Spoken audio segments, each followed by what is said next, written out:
আসসালামু আলাইকুম সম্মানিত বন্ধুগণ, আপনারা কেমন আছেন সবাই? আমরা আজকে একটা নতুন সাইডে কাজ করতে এসেছি। তো এই সাইডটা অনেক আগে কাজ করা হয়েছিল, তারপর আর কাজ করা হয় নাই।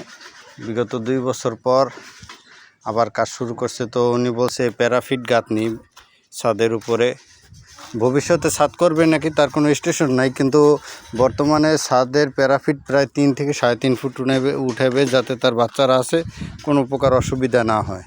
তো শুধু বাইর সাইডে গাঁথনির জন্য কোনো সাপোর্ট ছিল না। তো আমরা এখানে ডিল দিয়ে ফুটা করে এরপর প্রায় 3 ইঞ্চি পর্যন্ত নিচে গভীর করে এইভাবে পিলার দিয়ে দিয়েছি, যে কারণে আবার উপর একটা লিন্টিং ঢালাই দেওয়া হবে, যাতে প্যারাফিটটা অনেক শক্ত এবং মজবুত হয়।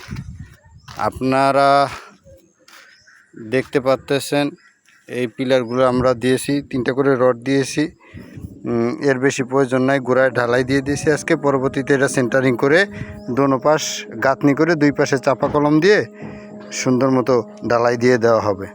তা কাজটি কেমন হলো সবাই জানাবেন।